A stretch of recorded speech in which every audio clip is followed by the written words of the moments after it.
Ce jour dédié pour la réfouachem, la guérison complète et rapide de Tamu Tamar Bad Mazal et qu'elle ait une très bonne santé. Amen va amen. La question d'Abraham. Est-ce qu'on doit aller en Israël? Est-ce que maintenant, toujours, c'est d'actualité que de Paris, faire l'Alia C'est d'actualité depuis que la Torah a été donnée. D'accord. Dans la Torah, c'est écrit comme ça. C'est à la fin de Sefer Bamidbar. C'est écrit que Dieu dit que vous allez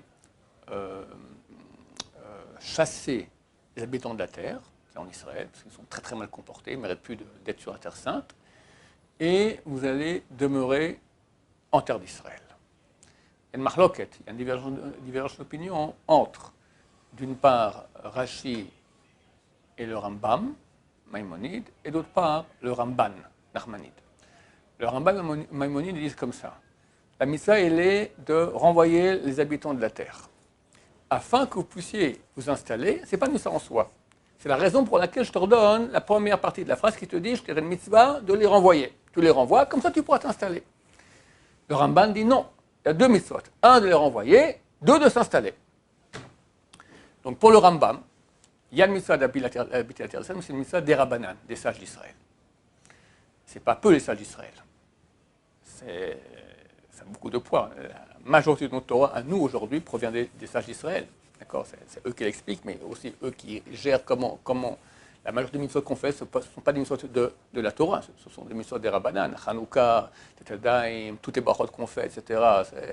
Les prières, enfin, la vie du bon juif, elle est gérée par les sages d'Israël. D'accord, la Torah nous ordonne, la Torah écrite, nous ordonne, par Parashat Shoftim, c'est dans les chapitres 8 à 14 au chapitre 17 de Dvarim, Parashat Shoftim, là-bas la Torah nous ordonne d'écouter les sages d'Israël, d'accord, de chaque génération. À chaque génération, tu dois écouter les sages d'Israël, c'est-à-dire les grands d'Israël de notre génération. Donc d'après certains des Rishonim, c'est-à-dire des rabbins médiévaux, la mitzvah depuis la terre d'Israël, c'est une mitzvah des Rabbanan, des sages d'Israël. Et comme écrit le Rambam écrit que c'est dans les lois dernière partie du Rambam, sur les lois des rois et de leur guerre, d'accord, on l'a dit là-bas dans le chapitre 5, qu'on ne peut pas quitter la terre d'Israël si ce n'est pour trois raisons, et rajoute une quatrième aussi. Trois raisons. Un, pour se marier et revenir avec sa femme. Deux, pour étudier la Torah avec son rav. On n'arrive pas, t'as un rav, il est parti à l'étranger, et toi tu es avec les euros de rabbanim, ça ne marche pas. Pour la Torah, tu peux aller le suivre là-bas à l'étranger et revenir après. Quand tu as fini ton étude, 10, 30 ans, d'accord, le temps que ça prendra. Et enfin, pour aller sauver des goïms, pour sauver des juifs qui sont des goïms. Les goïms font du mal aux juifs, tu vas maintenant les aider, tu peux aussi quitter Israël. Après, il rajoute, si c'est la famine.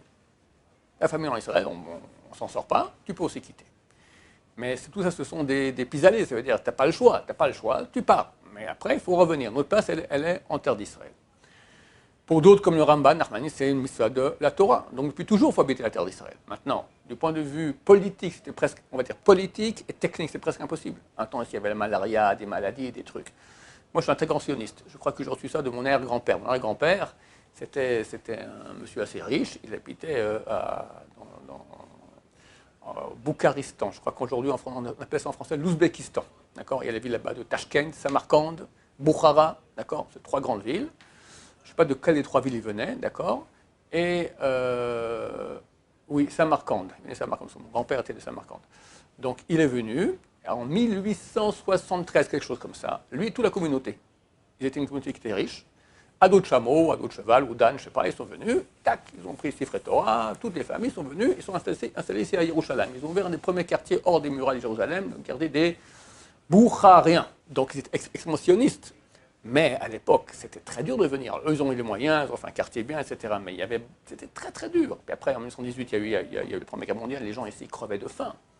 Ils mouraient tous les matins dans la rue, des gens qui étaient morts de faim. La vie était très très dure, donc c'était techniquement très difficile. Après, politiquement, il y a eu le mandat britannique, ils ont interdit, il y a eu des quotas. Donc de tout temps, c'était très difficile de venir habiter en terre d'Israël. Le Ramban Nachmanide, donc lui qui dit que la mitzvah d'habiter la terre d'Israël, c'est une mitzvah de la Torah. Et donc il a eu ce qu'on appelle les disputations de Barcelone.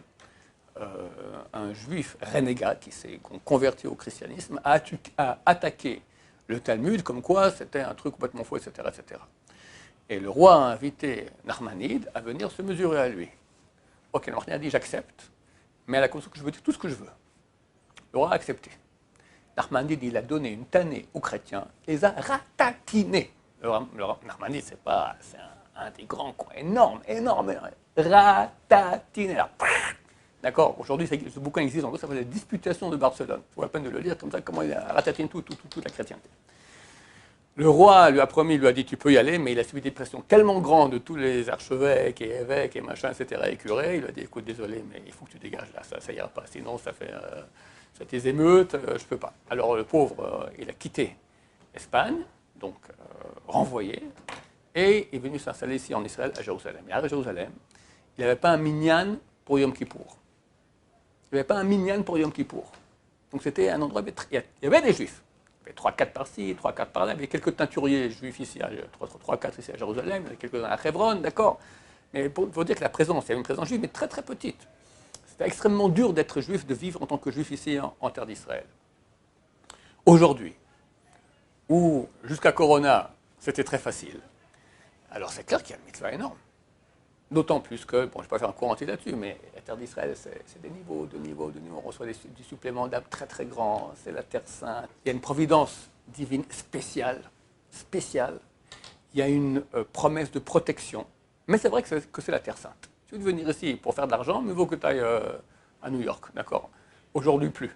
Aujourd'hui, l'économie israélienne, je parle avant Corona, c'était en flèche, d'accord. C'est très difficile de trouver une bonne raison de ne pas habiter en Israël. Il y a financier, si par exemple, voilà, moi je me marie demain, honnêtement, c'est comment, enfin, je sais qu'ici la vie c'est plus dur en Israël. Je ne sais pas. La différence entre la France et Israël, c'est qu'en France, il y a des aides, d'accord. Mais ce n'est pas une solution de vivre, chauffer les bancs et recevoir des aides. Il faut avoir un métier, quelque chose. Aussi au niveau économique, l'économie est beaucoup plus saine en Israël qu'en France. Et puis, quelqu'un dernièrement, un type assez riche, il m'a dit, il habite Neuilly. Il dit, moi ça va. Mais je lui dis, mais hors des quartiers bien dans qu'on habite, c'est la M. Je ne vais pas dire le mot, c'est pas joli, d'accord. M-E-R et la suite, d'accord. On s'est braqué sans cesse, enfin, ça devient extrêmement malsain. Et en tant que juif, maintenant il faut comprendre, avec le corona, donc il y a un mécontentement, et tout ça. Pour finir, ça tombe toujours, quand il y a un mécontentement, ça finit sur les juifs. Les juifs, on croit que c'est les riches, la juiverie internationale. En plus, c'est comme un pays assez oriental, la France, d'accord.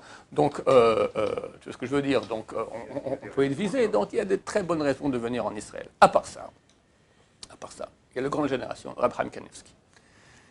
Un temps, il disait, celui qui peut venir, qui vient, celui qui ne peut pas, qui ne vienne pas. Et dernièrement, ça fait quelques années, à tout le monde dit de venir. Et c'est phénoménal, quoi. Ça ne sert plus à rien d'aller le voir. Quelqu'un a une question de venir ou pas, tu viens. Même pas, il vient avec une autre question. Il dit, j'ai mal au ventre, il vient en Israël. Ma femme est prof de Shalom Bayit, viens en Israël. Je ne sais pas quoi faire, des études comme ci ou comme ça, il dit, viens en Israël, d'accord. Pour tout, tous les gens de l'étranger, viens en Israël. Attends, lui, il voit. Pour tout, il voit. On le prend pour une grande génération. Pour ça, les gens se moquent. Ouais, bon, ok. Mais c'est faux. Il voit des choses qu'on ne voit pas. Peut-être qu'il y a déjà Corona. Bon, Corona, aujourd'hui, je vous dire, en Israël, au niveau des morts, c'est beaucoup moins qu'à l'étranger. Il y a confinement, etc. Mais il y a beaucoup moins de morts en Israël. En tout cas, si on prend le chiffre israélien par rapport comparativement à d'autres pays comme la France ou l'Amérique, il me semble qu'on a moins de morts. Mais on ne sait pas quelle est la suite du programme. Si, comme on le pense, l'Amérique va bientôt attaquer l'Iran, et de cela va avoir une guerre mondiale, l'endroit le plus sûr du monde, ça va être ici. Donc c'est clair qu'il y a une mitzvah énorme de revenir en terre d'Israël. De plus, quand tu regardes l'histoire, Dieu nous a chassé la terre d'Israël, après près de 2000 ans. Maintenant, on voit qu'il a ouvert les portes et nous dit, revenez. Tu vois que ici, il y a un siècle, il y avait combien, je ne sais pas moi, il y a un siècle, même pas 1 million de juifs, moins. Aujourd'hui, c'est 8 millions. Il n'y a aucun pays au monde qui s'est développé comme ça au niveau de la population 8 fois plus pas en un siècle, en beaucoup moins d'un siècle. D'accord. Donc tu vois qu'il y a un mouvement de retour, c'est clair. Donc il faut comprendre qu'est-ce qui se passe. Alors si truc disait ça il y a 20 ans, le mouvement, il est rentré en Israël. Il faut être dans le mouvement, il faut être dans le move. D'accord. C'est clair que le mouvement aujourd'hui, c'est venir en Israël. Donc c'est oui, très conseillé. Maintenant, évidemment, on ne vient pas bêtement. Les gens sont venus, ils ne parlaient pas la langue. Ils ne savaient pas quoi faire. Ils sont allés dans des call centers. Il y a les majorité qui sont malhonnêtes, quelques-uns qui sont honnêtes, mais c'est un travail qui use. Ensuite, leurs enfants, tu vois, avec des enfants qui sont, eux, ils ne sont pas idéalistes, d'accord, un enfant, c'est un enfant. Il était bien dans sa classe, tu le viens ici, tu le mets avec des Israéliens, il ne parle pas la langue, il faut commencer à faire des coudes. Dans beaucoup de cas, c'était déconseillé de faire la LIA. Donc il faut savoir où on va, comment on fait. L'éducation des enfants, c'est super important. Il y a beaucoup de mensonges à ce propos. Au niveau de l'État, l'État a la haine du monde orthodoxe. La haine, on l'a vu dans le Coran maintenant, c'est terrible, c'est complètement démentiel. Une haine terrible, terrible, terrible, terrible, terrible, encore un peu plus. Et donc, ils font tout pour que les Olim Hadashim de France n'aillent pas dans les écoles religieuses vraies, dans des fausses, oui, c'est religieux sur des empires. Combien il y a eu de témoignages de gens qui ont pleuré, on m'a dit, j'ai cru, en un an, mon gosse, il est parti en cacahuète terminé. Combien? Des milliers de milliers. Terrible. Donc, une aliyah se fait intelligemment. Voilà. Donc, au niveau financier, il faut apprendre la langue. Je parlais des gens dernièrement, ils veulent faire l'aliyah. Je vais vous parler l'hébreu. Ils disent non, bah commencez. Commencez tout de suite. Apprendre 5-10 mots par jour. Parce que tu viens en Israël, tu ne parles pas l'hébreu, tu es mort. Qu'est-ce que tu vas faire? C'est un pays où on parle l'hébreu. Quelqu'un vient en France maintenant, il parle le Ouagadou Dagou, non mais là-bas il parle le français aussi. D'accord, il vient de Montevideo, d'accord, du Brésil là-bas, il parle espagnol, il parle pas le français. Qu'est-ce qu'il va faire? Qu'est-ce qu'il va faire? Un call center en espagnol? C'est pas une solution. Tu viens en Israël, il faut apprendre l'hébreu, donc il faut apprendre bien la langue. Maintenant, si quelqu'un, il apprend bien la langue, il vient à ton âge, c'est le meilleur âge toi maintenant, tu as 19 ans, voilà, c'est le meilleur âge pour venir en Israël. Le meilleur. Je suis venu à ton âge d'ailleurs. D'accord. Avant, c'est difficile. Après, c'est aussi difficile parce qu'on se marie, on a des enfants, les machins, t'as déjà une situation. Le bon âge, c'est vraiment très, très conseillé maintenant. Voilà. Et sur d'autres comme Sassi, voilà, qui l'a fait courageusement maintenant, voilà, mais qu'on s'est fait intelligemment, quand on est conseillé, et il y a un conseilling, et on n'a pas beaucoup à perdre, on a beaucoup à gagner, c'est certain que c'est mieux. Donc, moi, je pense que chaque cas est à étudier, mais en gros, c'est certain, c'est une très, très grande mitzvah, et il y a une urgence. Donc très très bientôt, on pense que ça va péter parce que la crise économique, elle est déjà là, d'accord? L'histoire a monté que chaque fois qu'il y a une crise économique, ça finit en guerre. C'est un bon dérivatif pour le mécontentement du peuple, ça fait repartir l'économie, et d'après les textes, c'est la fin. D'après les textes, c'est clair que c'est la fin, donc ça finit avec un grand feu d'artifice, et l'endroit le plus sûr du monde sera en Israël, Bezrat Hashem. Baruch Adonai, l'olam, amen va amen.